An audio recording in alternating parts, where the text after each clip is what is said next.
Ser podcast.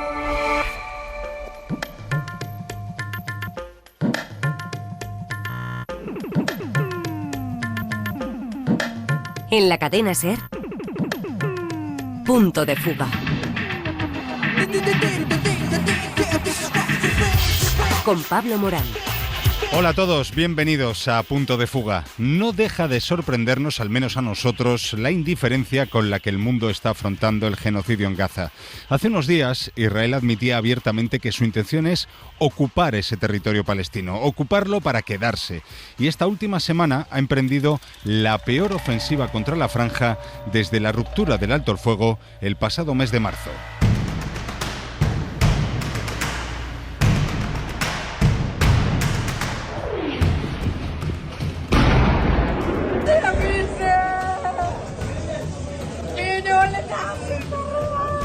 Empezaron los ataques en forma sorpresiva. Estaban a 15 a 10 metros donde yo estaba sentado en la puerta trasera de la terapia intensiva. Saltaban por todos lados las piedras, el humo, la tierra. Había como 6 bombardeos dentro del hospital.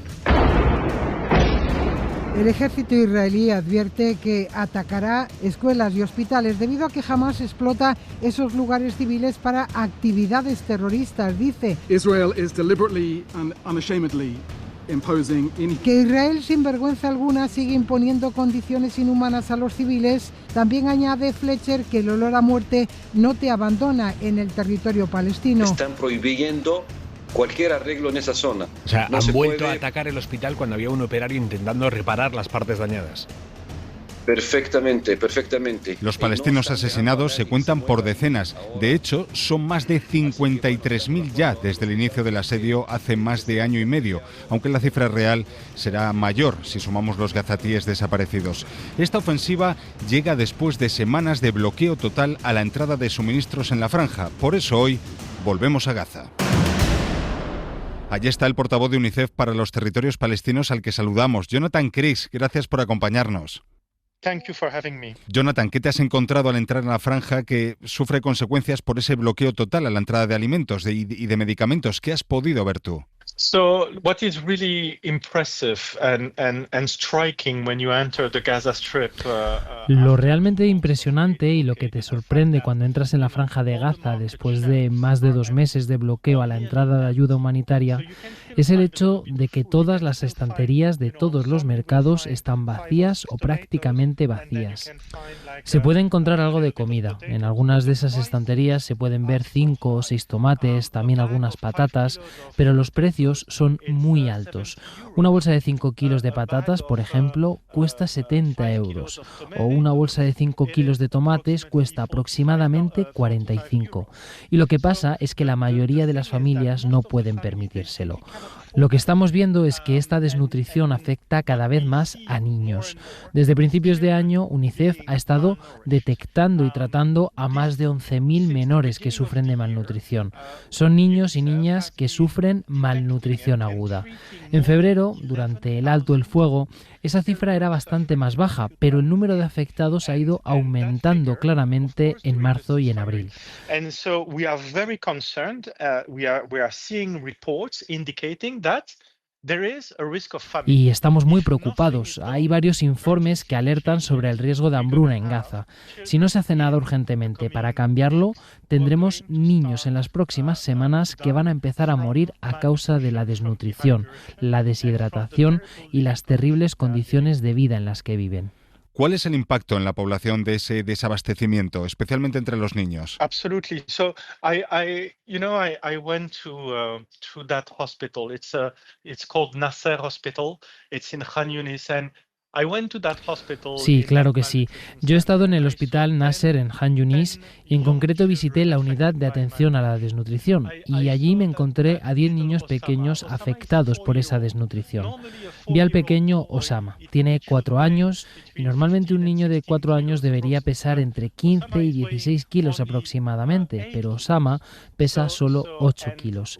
Y lo que no tenemos para él es alimento terapéutico específico que llegó durante el alto el fuego fuego, pero que ahora se ha agotado por completo. No tenemos suficiente alimento terapéutico nutritivo para poder tratarlo. Y lo mismo ocurre con otros bebés que vi allí. Asigua, de 5 meses, por ejemplo. Esta niña nació durante la guerra y nació sana. Yo estuve jugando un poco con ella y me sonreía, pero cuando me fui de su lado pude oír un sonido muy, muy débil. Era como un susurro o un llanto, pero no podía llorar por lo débil que estaba. Tenía la piel pegada a los huesos. And when you see things like this, this is preventable. Y cuando ves cosas como estas, te das cuenta enseguida de que todo eso se puede evitar. Esto es algo que, con los suministros nutricionales adecuados, podemos tratar. Pero para eso, no debería haber un bloqueo de más de 10 semanas para ningún tipo de ayuda humanitaria. ¿Habías visto algo así antes? I mean, malnutrition is unfortunately something that you can see in other places, and clearly, the situation here in Gaza is absolutely dramatic. But one of the things. Desgraciadamente, la malnutrición es algo que se puede ver en otros lugares del mundo. Lo que ocurre es que la situación aquí en Gaza es absolutamente dramática. Uno de los aspectos específicos de la franja es la densidad de población. Allí hay más de 2 millones de personas, incluidos más de 1 millón de niños que viven en una zona muy densamente poblada. Desde que llegué aquí he escuchado muchos ataques, muchos bombardeos, como cada media hora, a veces cada hora, y bombardeos muy, muy fuertes y muy intensos. Ya sabemos que esta es una de las razones por las que han muerto tantos niños, pero también se debe a la altísima densidad de población en una zona en la que no hay gestión de las aguas residuales ni tratamientos de los residuos. Hay miles y miles de personas que viven en tiendas de campaña improvisadas, con 2 colchones en el suelo, ennegrecidas por la humedad, cubiertas con plásticos y en las que apenas hay un par de platos. The access to toilets is very limited. The access to potable water is very limited, and the children are hungry. El acceso a los baños es muy limitado, el acceso al agua potable es muy limitado también, los niños tienen hambre. Y si juntas todo eso, tienes una receta perfecta para que los niños se enfermen y tengan problemas importantes como la diarrea crónica o hepatitis A. El año pasado vivimos un brote de polio. Es una situación extremadamente preocupante. Estamos hablando de problemas de nutrición en la infancia gazatí, pero imagino que el trauma, el impacto de la guerra en la salud mental de estos pequeños debe ser también una prioridad para vosotros en UNICEF. Absolutely. I mean, I went to see injured children. I saw that little girl, she's 11-year-old, and her name is Absolutamente. Cuando fui a ver a esos niños heridos, me encontré con una pequeña de 11 años que se llamaba Misk. Me encontré con ella en el hospital, en la parte en la que atienden a los niños, y su cuerpo estaba quemado. Grandes partes de su cuerpo estaban quemadas, incluidas la cara y la parte inferior de sus piernas. Cuando hablamos con ella, nos dimos cuenta de que estaba extremadamente conmocionada y devastada, no solo por sus heridas, sino también porque acababa de enterarse de que en el ataque a su casa de horas antes perdió a toda su familia, a todos excepto a su hermana pequeña. When you meet with those children, first we have to understand the trauma, and Normalmente, cuando nos encontramos con esos niños, lo primero que tenemos que hacer es entender el trauma por el que están pasando.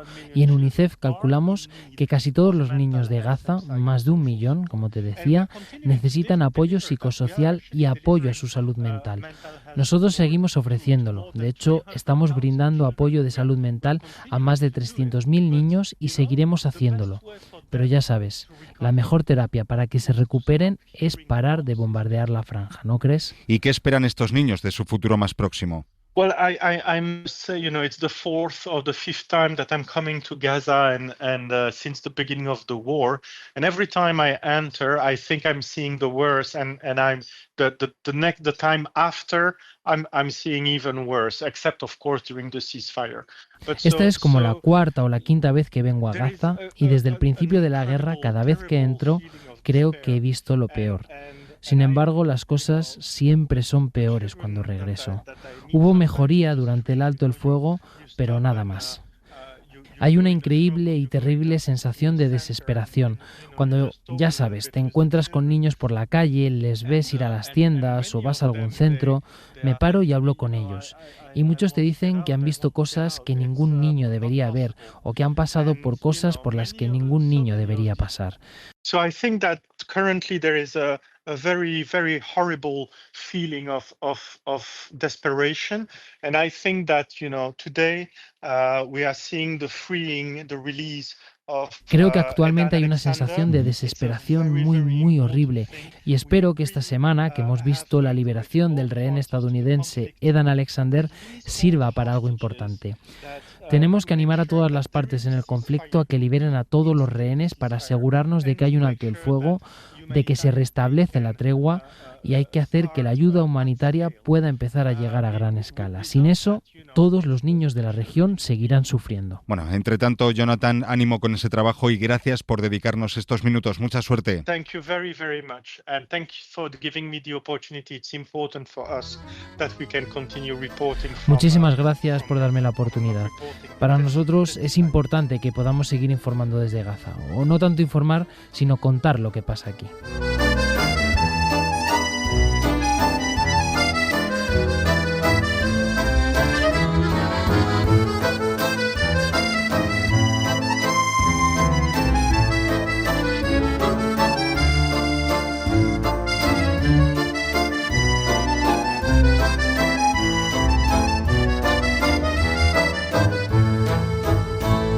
El espanto por este asedio israelí en Gaza y por la situación de los palestinos que nos acaba de describir este portavoz de UNICEF ha llegado al Festival de Cine de Cannes y allí está la jefa de cultura de la SER, la gran Pepa Blanes. Hola Pepa, bienvenida a Punto de Fuga, ¿cómo estás?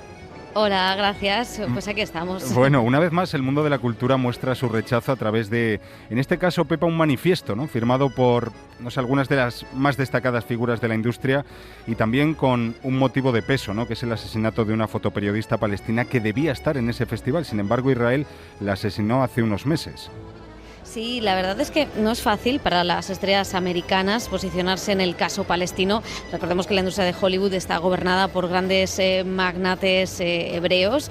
Entonces, bueno, pues es complicado y muchas veces cuando lo han hecho han recibido penalizaciones. Por eso esa carta, que han firmado más de 300 actores y actrices, tiene tanto significado. En ella denuncian, como dices, el asesinato de la fotoperiodista palestina Fatma Hasona el pasado mes de abril, después de que su casa fuera bombardeada por el ejército israelí. Bardem, Almodóvar, Sorogoyen, pero también estrellas como Richard Gere, Mark Ruffalo, Guy Pearce, Susan Sarandon o el ganador de la Palma de Oro en Cannes hace unos años, Ruben Östlund, la firman, en la que también piden al mundo del cine que se movilice y que no mire para otro lado. La publicación de la carta coincidía con la inauguración del festival. Le 16 avril dernier, à l'aube, à Gaza, âgée de 25 ans, la photojournaliste Fatma Hasona et 10 de ses proches. Ahí estaba el recuerdo, ¿no, Pepa? De Juliette Binoche. Sí, ahí estaba Juliette Binoche, que en la rueda de prensa del jurado no dijo nada, pero en la gala de apertura del festival pues decía que Fatma debería haber estado entre nosotros esa noche y recibía esos aplausos del Gran Teatro Lumière en el Palacio de Festivales de Cannes. Y después leyó un fragmento de una poesía que había escrito la propia Hasona. Mi muerte me ha atravesado, la bala del tirador me ha atravesado y yo me volví un ángel. Y la verdad es que ese acto, Pablo, de la actriz francesa, de alguna manera, una manera simbólica, es cierto, pero sí que significa que el jurado del festival firma ese manifiesto. Y tanto relevante ese compromiso, esas palabras de Juliette Binoche y también del resto de celebridades, ¿no?, que han firmado ese manifiesto en memoria de la protagonista de ese documental que, Pepa, está en el programa oficial del festival, ¿no? ¿Qué retrata ese documental? Bueno, está en el programa no oficial, que esto es también una de las cosas polémicas que ha tenido el certamen. Por eso eres la jefa de cultura, para estos matices. No, porque, claro, la historia de esta joven fotoperiodista la cuenta un documental, ¿no? Como dices, Put Your Soul on Your Hand and Walk, de la directora iraní Sepide Farsi, que ha estado rodándolo durante este último año por Zoom y videollamadas, intentando lograr el testimonio de Fatma mientras ocurrían los bombardeos. El documental, la verdad es que es tremendo porque muestra cómo se va la luz, cómo desaparece la señal en mitad de de los bombardeos, pero también la esperanza y el optimismo que tenía esta joven periodista. Un día antes de su muerte fue cuando se anunció que el documental iba a estar en una de las secciones paralelas alrededor del festival, que no depende de la organización. Lo hemos podido ver y en la sala de prensa, de hecho, hay colgada una foto de Fatma en recuerdo de su trabajo también como periodista, como compañera, ¿no? Lo cierto es que ha tenido una relación compleja con el conflicto en Gaza. En la edición del pasado año apenas se habló de ello, mientras que aquí, por ejemplo, siguen prohibidas las películas rusas desde que Putin invadió Ucrania. Se ha dedicado varias jornadas al cine ucraniano, se ha invitado a Zelensky a participar en algunas de las galas, pero con Palestina pues nada de eso. De hecho, las películas de directores palestinos se han ido colando, pero siempre en secciones paralelas. Eso sí, hay que decir que este año es seleccionada otra película oficial. Es una película de dos directores que huyeron de Gaza y que ahora viven en Jordania, los hermanos Nasser. Once Upon a Time in Gaza es el título, y va a ser interesante porque promete contarnos cómo era la franja antes del 2007, justo cuando empezó el férreo control israelí. Yo me he apuntado todas estas recomendaciones. De nuevo el cine, que sigue comprometido con la situación en Gaza, a pesar de que llevarlo esto al debate público, al debate político, pues sea tan complicado, como nos decía Pepa. Pepa, muchas gracias, disfruta. A vosotros, adiós.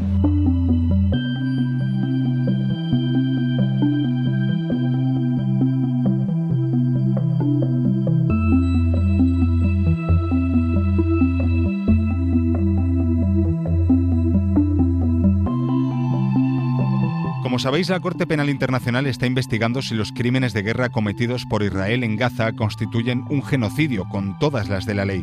Eso es algo que tardará probablemente años en determinarse, pero hoy tenemos la oportunidad de hablar con una magistrada de esa Corte, que está en Vitoria, en las jornadas dedicadas a los defensores de derechos humanos organizada por la Agencia Vasca de Cooperación y Solidaridad.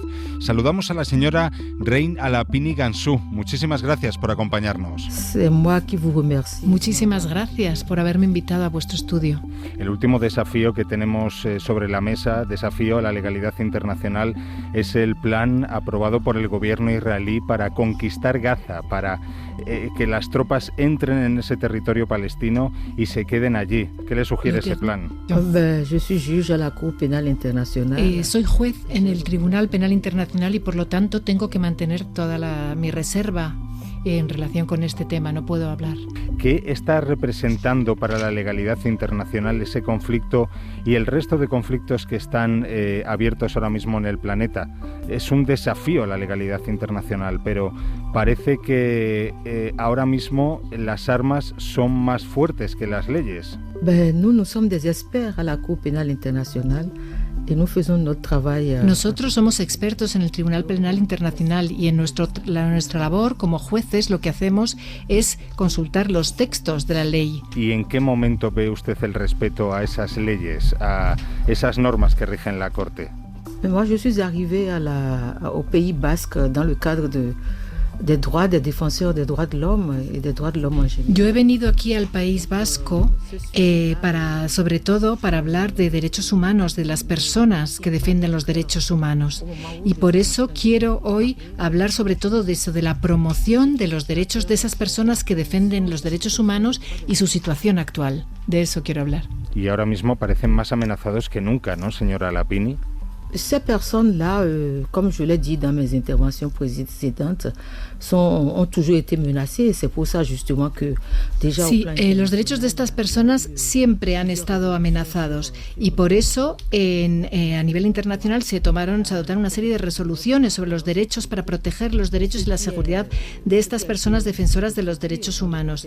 Y en África también esto se reprodujo a través de la Carta Africana de Derechos Humanos y de Protección de las Personas Defensoras de los Derechos Humanos. Se creó la comisión y esta comisión tiene una serie de herramientas para defender a estas personas.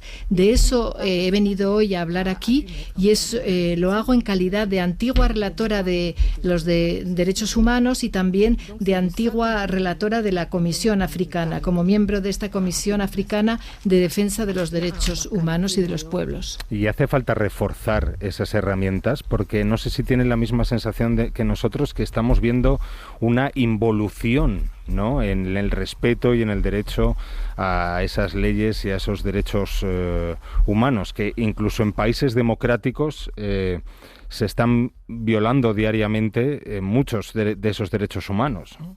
Oui, c'est exact ce qu'il dit, mais là où j'apporterai un peu de bémol à la perception de la chose de la part de yo quisiera, efectivamente, estoy en cierto modo de acuerdo con lo que dice usted, pero tengo que matizar un poco esta percepción, porque los derechos humanos han sido siempre y siguen siendo un ideal que hay que alcanzar, y para eso hay que hacer un esfuerzo constante, repetido por parte de los actores políticos, la sociedad civil y estos representantes o defensores de los derechos humanos. Hay que, aunque tengamos la impresión que los esfuerzos no están a la altura de esta constatación de que existen violaciones de derechos humanos, creo que no hay que decir que la tendencia se está invirtiendo y no hay que perder la esperanza, no, porque hemos venido aquí al País Vasco y hemos visto que el País Vasco puede ser un modelo para nosotros, un modelo que duplicar, que repetir, para que la sociedad civil se sienta satisfecha del trabajo que ha hecho y estas personas defensoras de los derechos humanos también tengan la impresión de que su trabajo ha sido útil. Así que no hay que bajar los brazos, no hay que perder la esperanza, porque todo esto forma parte de la naturaleza humana y hay que saber que los actores políticos siempre trabajan en función de sus intereses. Les défenseurs des droits de l'homme sont là pour travailler au plan national interne, mais aussi voir dans quelle mesure, lorsque des problèmes se posent entre Lo único que les interesa siempre son sus intereses, pero creo que todavía se puede actuar de manera bilateral, multilateral entre los países y seguir trabajando para que estas personas, las defensoras de los derechos humanos, sigan con su labor, que es despertar las alarmas, tirar la señal de alarma. ¿Cuál es el precio de no luchar contra esa impunidad, señora Lapini? Mais je pense que la question devrait être posée autrement, parce que lutter contre l'impunité, c'est déjà un constat, et les outils que nous avons aujourd'hui. Creo que la pregunta que ha formulado usted debería formularse de otra manera, porque realmente existen hoy en día convenios, declaraciones universales, declaraciones regionales sobre derechos humanos, así que no se puede decir que no exista una voluntad de luchar contra la impunidad. Ahora lo que hay que hacer es ver ¿qué estrategias podemos adoptar para luchar mejor?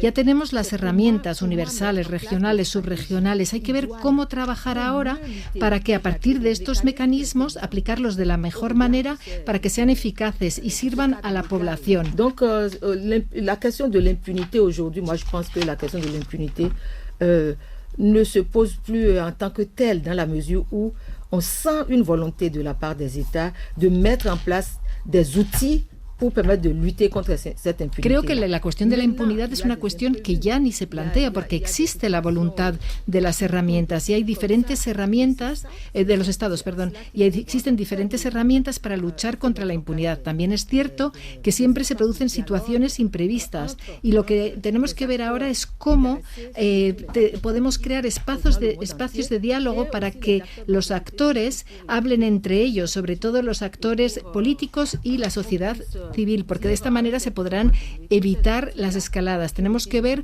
cómo las herramientas que ya existen para luchar contra la impunidad se aplican y de manera eficaz. Y también hay que ver cómo las mujeres pueden activarse para contribuir en esta lucha.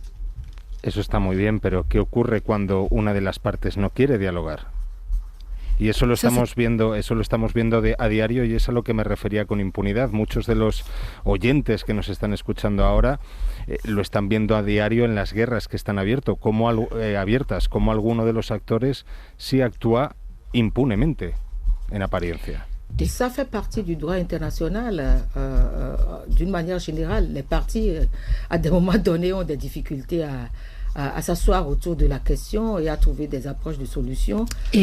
Todo esto que menciona usted forma parte del derecho internacional general. Siempre las partes tienen dificultades para sentarse y encontrar una solución. Muchas veces dura mucho tiempo, cuesta mucho tiempo que lo hagan, pero al final se llega. Y entonces yo cuando hablo me estoy enmarcando en este contexto, en el contexto de las violaciones de los derechos humanos de nuestros ciudadanos, de los defensores de los derechos humanos, ellos que quieren trabajar junto a los actores políticos para mejorar la seguridad y la paz, una seguridad y una paz que nuestra población necesita. En ese contexto es en el contexto en el que yo estoy hablando. El diálogo no es algo que surja de una varita mágica, muchas veces cuesta llegar a él mucho tiempo, también cuesta espacio, pero al final siempre se llega a encontrar solución. Le dialogue dont je parle ici, monsieur le journaliste, je veux le répéter, c'est le dialogue entre les acteurs de la société civile, que je considère quelque part comme des protagonistes en face d'un autre protagoniste. Y quiero insistir en que cuando yo hablo diálogo, hablo del diálogo en este contexto, un diálogo entre actores de la sociedad civil, que serían los protagonistas, frente al Estado, a otras ONGs o a representantes del Estado. Y el diálogo muchas veces dura mucho tiempo, cuesta mucho tiempo, pero es imprescindible para que este diálogo sea un diálogo que sea constructivo para todos.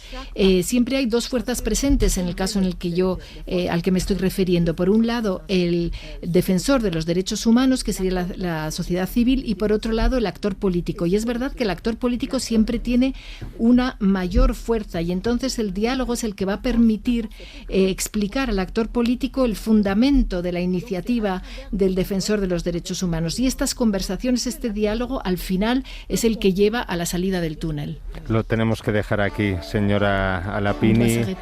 Muchísimas gracias por acompañarnos y mucha suerte en esa labor tan importante que hacen. Merci beaucoup. Merci de m'avoir donné l'opportunité. Muchas gracias por esta oportunidad de haber debatido con usted sobre esta cuestión.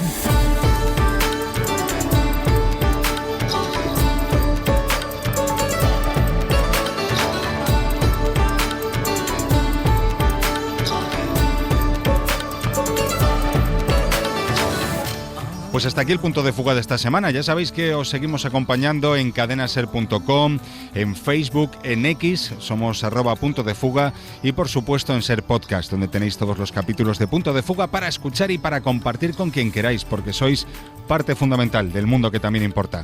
Hasta la semana que viene. Adiós. Para no perderte ningún episodio, síguenos en la aplicación o la web de la SER, Podium Podcast o tu plataforma de audio favorita.